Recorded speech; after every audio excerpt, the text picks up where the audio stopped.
they look more around small productions, not larger film projects. The reason why this is so is one of them being that you don't have to repay for the British Film Institute or UK Film Council. Moving to the next, just a minute, sorry.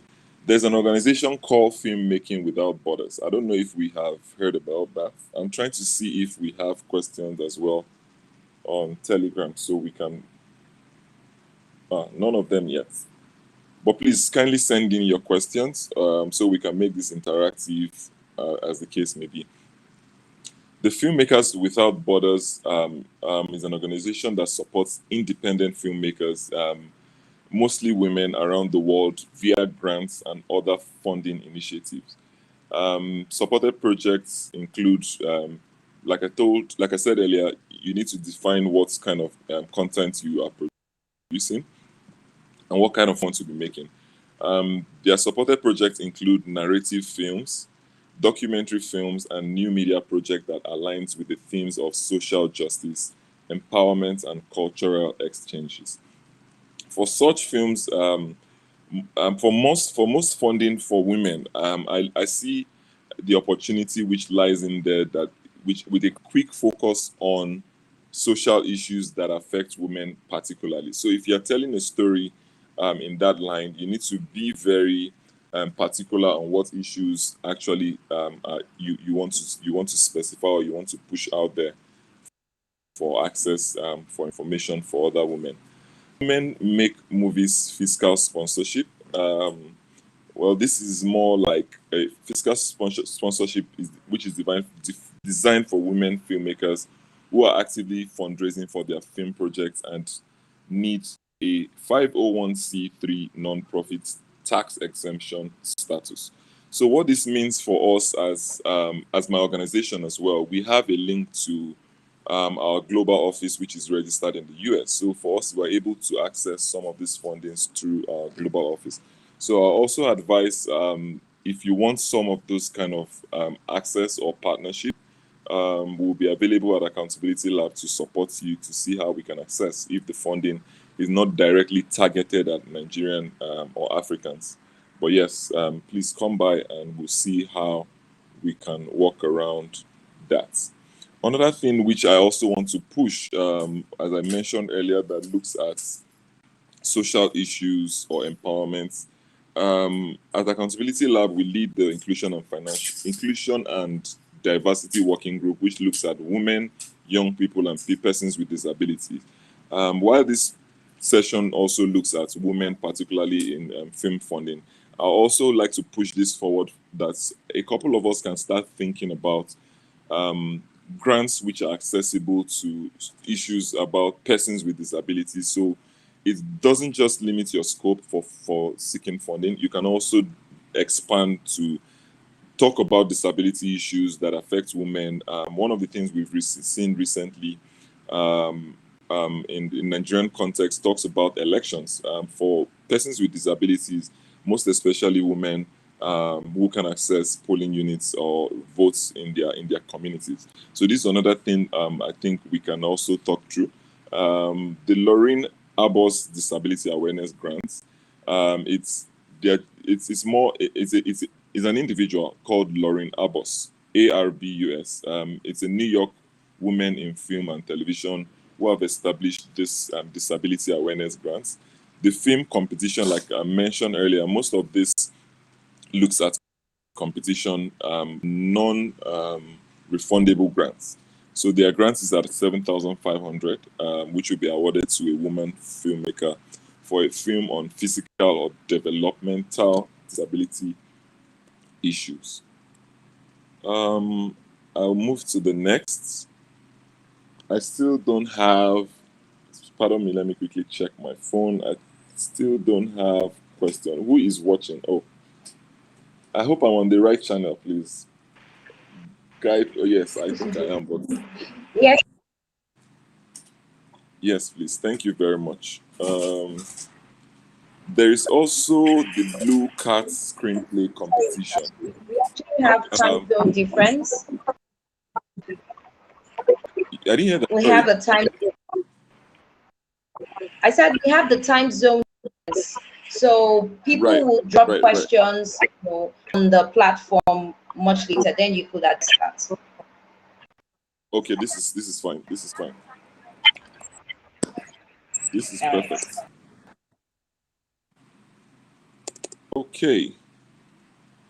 Um, just give me a minute. Let me quickly jump on to the next, which I think it's also an opportunity. So yes, we also have the Blue Cats, which provides a community of unknown screen. Well, I've been also privileged to learn through the film process, which also does sound and lighting, screenwriting, production, pre-production, and all of that components of film. So this also doesn't look at the final for film funding for women. Like I think I need to also make this clear, which is I think I mentioned in my initial introduction. We also at Accountability Lab are doing our best to push to see that women have most of these opportunities. So our mode of selection for competitions does a 50-50.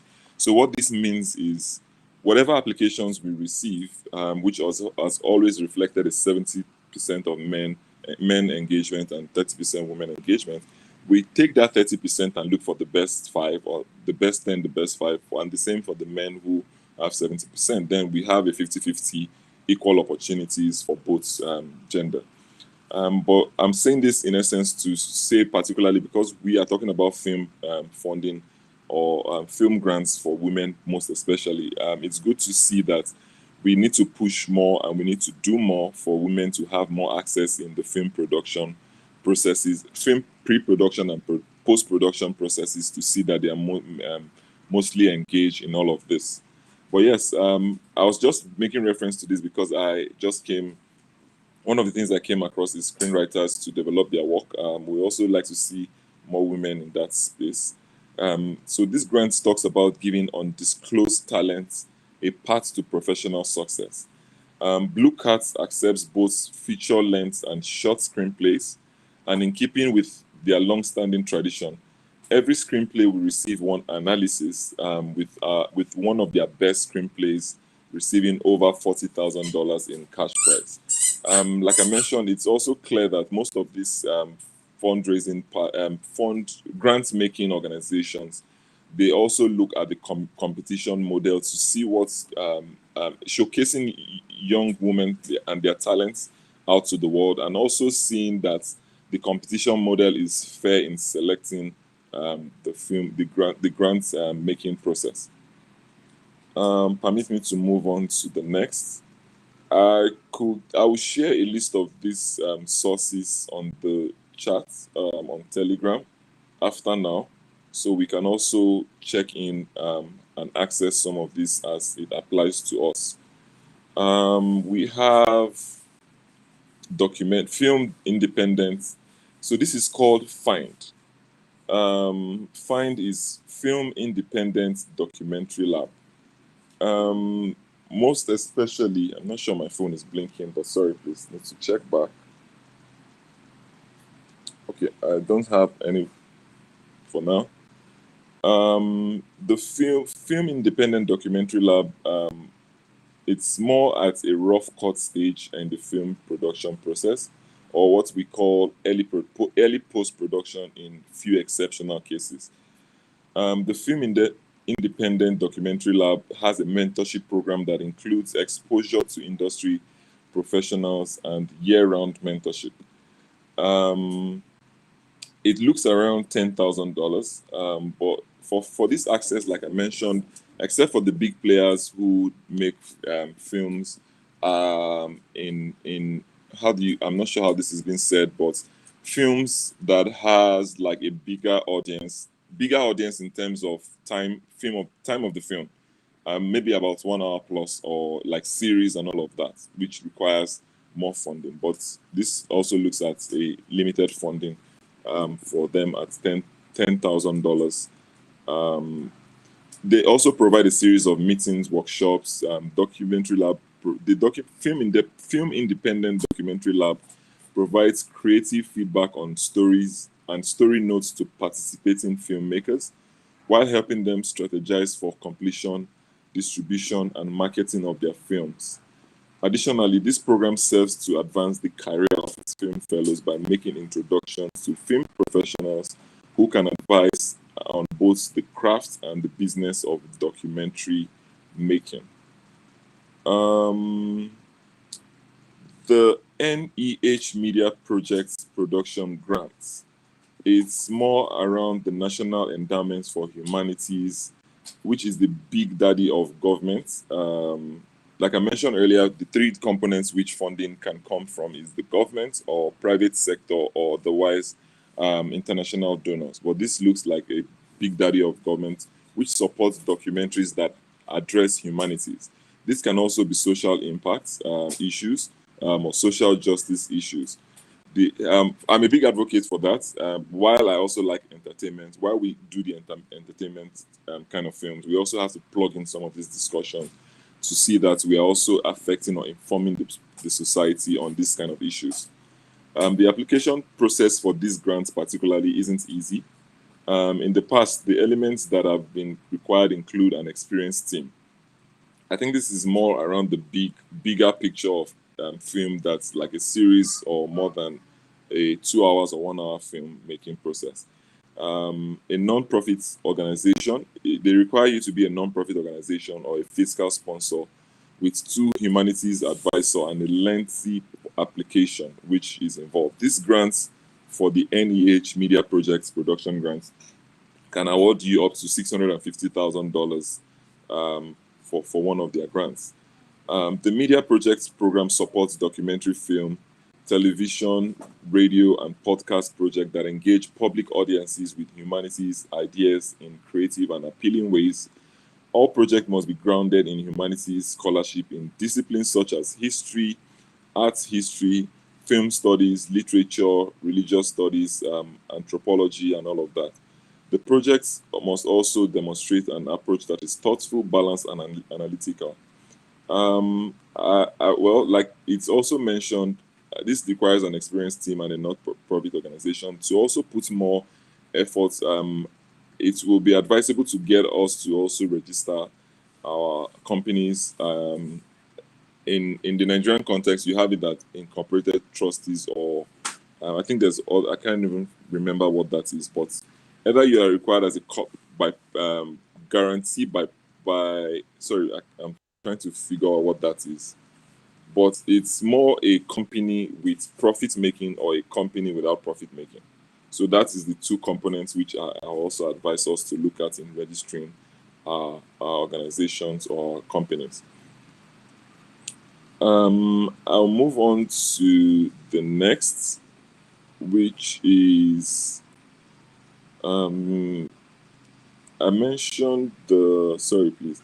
So another, like I mentioned earlier on, it's also good to link up with an organization which has an international exposure, such as a partnership or collaboration to help you accessing grants from the US or from from Canada or from the UK. Because there are a couple of grants which are limited to such spaces, not necessarily the African continent. And also other ones look at already existing companies which are already on the scene. So sometimes some donors approach you for funding, while others you approach them for funding. But yes, I'm happy to see how we can support that process at Accountability Lab going forward to take this conversation forward. There is also 2. Let me quickly mention 2 before I wrap up on the organizations, particularly that fund us.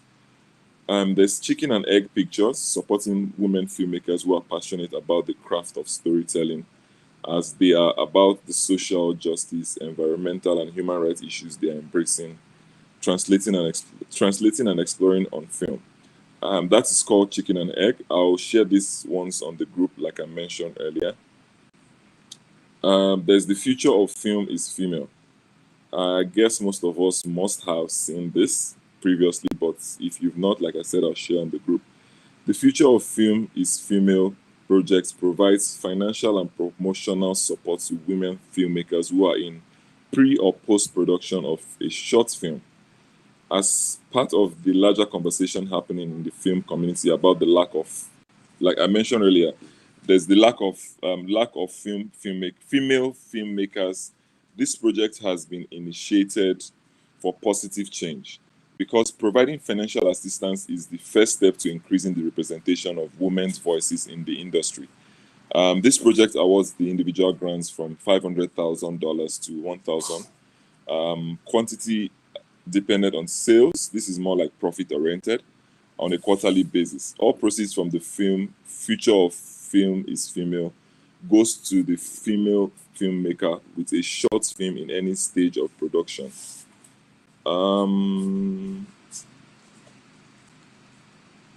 Please give me 1 minute. I probably want to pull out the organization that funds us, Luminate and the Ford Foundation. I'll quickly just pull out.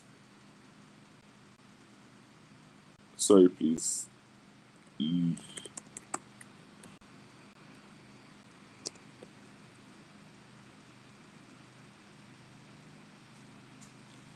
1 minute. Let me just quickly check my phone while I put that up.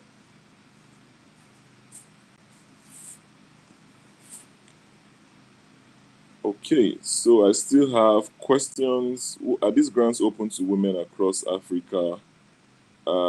Yes, to some of them. So please pardon me. I'll share the details of that on the group, on the Telegram group. For those grants are accessible to African women, and those who are across the world. Across the world, like for our Nigerian counterparts, like I said, if you want support in that, we can help you plug into the right organization who will give you support for access to those funding. What qualifies a woman for such grants? I mentioned earlier about the production stage. Either you are at a pre-production stage or a post-production stage, or you have a content which you're already working on. Most of these grants, like we said, it's more on a competition basis or more around innovation challenges. So it shows for you to have some sort of expertise in screenwriting or script writing or editing or camera, or all of that components that is involved in filmmaking, sound and lighting, to show like you already have some expertise and you have something you're already doing. So for that, you already have something to show you can access those grants that qualifies you as a woman for such. What are the biases towards women in film? Like I just read to you, I said to you earlier on, it's the components of filmmaking in what we have experienced at Accountability Lab. It shows that women are not in the forefront of those opportunities. So while I probably want to tell you a story about what we experienced last time, but okay, let me just say it. So our recent film fellowship we had that's currently ongoing for 3 months. We had put out an application sometimes in April, and we got applications. Then we did our selection process, as I've mentioned. It's always the range of 70 or less, 70 to 65 to 70% of male applying, then 25 to 30% of women who apply for these opportunities. But for us to give women that opportunity, it looks like we have to do that 50% selection for everything we do. So they are always in the forefront of that selection process. It's just clear that through this process, there's the lack of female. There's the lack. I think it's global. It's not just around this context. There's lack of female filmmakers, which has been a conversation around the community of filmmaking. That we need more filmmakers that are women in these processes. Like I was mentioning, after we finished our process at Accountability Lab, we found out some people are still not interested. There are some people who don't even want to go through the process, acquiring the necessary skills so they can push forward to building their capacity to accessing these grants. So for me, I think those are the biases towards women in filmmakers. So most of this funding are specifically targeted for women so they can have that access. and build their capacity. This conversation is not specifically for filmmaking. It also happens, I'm sure we must have heard about the gender conversation globally. It's just giving opportunity to marginalized group. Even we see from most of the elections we've had, we've seen for political positions, we've seen for governance processes, even when during appointments in government, we've all seen that the ratio of male. I think one of the other conversations we've seen is the National Assembly as well in Nigeria. The ratio of male to female is always it's something we need to also always have a conversation about. So most of these opportunities come in that space to push for women's participation in all of these processes. So for me, I think that's more around the bias for that. Where does green new film? What's that? Where does a green filmmaker start from? Honestly, I'm not sure where the green. I'm not sure what the green filmmaker is. But if you can help me put more light on that, I will be able to answer that. Any of those grants specifically for mobile filmmakers? Like I said, I'll share that. I'll share what I have.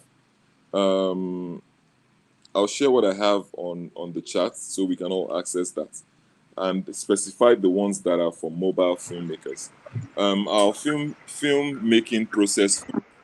Go ahead, please. All right, the green means new. So the question is related to new filmmakers. Okay, thank you very much for that. That clarifies it.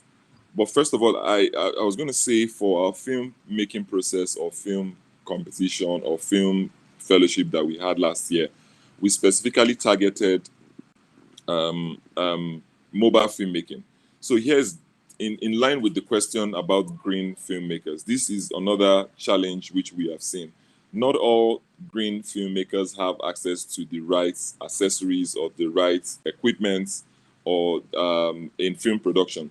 So we thought it wise as like an opportunity for green filmmakers to have a foundation with mobile filmmaking. So it's accessible for you to get a phone which has a good camera and that can do recording. And I think now we can even have some softwares on our phones which does editing. So it's easy for you to quickly produce a film on your phone, as easy as that. So for green filmmakers, I think that's an opportunity for them to also access. That's for me, it's their access points, or is the access points to filmmaking, like a starting point. Talking about production processes, sound is one of it, which we can. We also have applications on our phones or on Google Play, on iOS. That's Apple products, which have application that does sound. So it's easy for you to also record your sound or to use your camera to record or to do editing, and all these components can be done on your phone. So for green filmmakers, I think that would be a starting point for mobile filmmaking for them to access. I hope that answers the question. So don't stress yourself if you don't have a big camera or a Canon or any of that does high level filming or whatever device you need to use for sound. But mobile filmmaking is one of the access to green filmmakers. Yes, so Illuminate funds us as an organization for civic engagement, and another thing they do is the independent media. Independent media for them is more around, like we mentioned, issues that focuses around social justice or empowerment. For them at Illuminate, it's about defending a vibrant, free press that uncovers the truth and upholds power and holds power to account. So it's more around engagement with governments, it's engagement with press, it's engagement with what do you call that, reporters. So we've seen something that looks at, like I mentioned with your phone, if there's an issue happening in your society or in your space, talk about female genital mutilation, talk about persons with disabilities, or women with disabilities not able to access polling units, which other issues that affect women at the large. You need to start telling those stories with your phone, if possible. Try to see how you can edit and send those for competitions, for all those grants that are available, to see how you can also start pushing yourself out. But yes, I'll take the power to share those links on the Telegram link. But yes, this Luminate is one of them. But I'm just looking at how we can all have those opportunities, which we also plug in. So journalism for journalism is a thing for Luminate. They're helping build innovative business models for editorial independence. They are stimulating independent media for innovation and attracting capital to the sector, and also supporting press freedom. The Ford Foundation also does that, and they are also keen on issues that affect gender issues, particularly, and inclusion. So more around what I'm speaking around this target groups, talking about women, talking about persons with disabilities. Those are more like their focus area and how we can engage. Sorry, I have my baby trying to also have this conversation with me. But yes, happy to take more questions. Let me see if I have more, then I'll go ahead before we start concluding. Okay, none at the moment. But yes, please let me do the compilation and see how we can also build that from the scratch and get that support which all of us require. There is also the Women in Film Finishing Fund. To apply to the finishing fund, the filmmaker must have about completed 90% of principal photography and have a rough cut at the time of application. This looks at 100,000 grants in money. There's also the Women in Film and Video. This looks at seed funding for documentary filmmakers to support the work of its members. So this also looks at membership for this particular grant. Yes, I think that will be all from me at the moment. But yes, I'm always happy to support this process, to see that we all have access to what we require in terms of funding. So I think overall for me, the most suitable source of finance at the moment, or for a start, is crowdfunding. You can also reach out to some of the private sector organizations if you have those links. The first reason for this is because there's no initial setup fee. This doesn't require you doing a proposal. This doesn't require you putting together your organization or what do I call it now? This doesn't require you setting up a team, but you can actually just crowdfund and start production or producing using mobile filmmaking strategies. However, there are no fees for advertising the campaign, which will cost a considerable amount of money. Crowdfunding also has other benefits, such as gathering your audience while gathering your investment. So while you are gathering, you're raising funds from individuals or private sector organizations, or even government individuals, and including civil society partners. So some of us are willing to support this process through this crowdfunding process. We might not be able to give you all you need, but as a woman, but we want to encourage you to start from where you are and continue building your capacity, as it requires that you are impacting lives and you're influencing the society. So this crowdfunding also benefits, such as gathering your audience and gathering your investment, as you know they are interested in watching the film. With crowdfunding, we can also produce our films with more creativity. It gives you some sort of flexibility, which were most around the initial intention, because some other funding from international donors, to say, will kind of streamline you to what they have on their strategy or what they are focused on. So some of them, take for instance, some of them might be focused on peace and security, but you probably might be focused on child marriage or something of that nature. So there are two different components which some international donors can restrict you to. But with crowdfunding, I think it's sort of flexible around that. However, we've got to follow certain guidelines, as the films have been invested by people who have saw the plans and decided to spend their money on it so they could see the final product. I will stop there for now. Thank you very much for listening. Thank you very much. Thank you so much for taking out your time to outline all of these organizations. It's really interesting to note that there are funds out there willing to support filmmakers, female filmmakers. Thank you so much, Mr. Friday Uday, for your time, and thank you for doing this. The conversation would also continue on the Telegram platform. So please, I hope you're available to take questions, mostly when our other participants, when they, because it's either night time or early morning, early hours at their end. Well, this has been it with our speaker sharing funding opportunities, basically funding for female entrepreneurs, female filmmakers who are really telling stories. Okay, so right about now we will be going on a break. Well, this is the more reason why yet to be subscribed to this channel. You should get subscribed now and also hit the notification bell so that when we come back from our break, which is when we will be having Mr. Dotun taking us on film.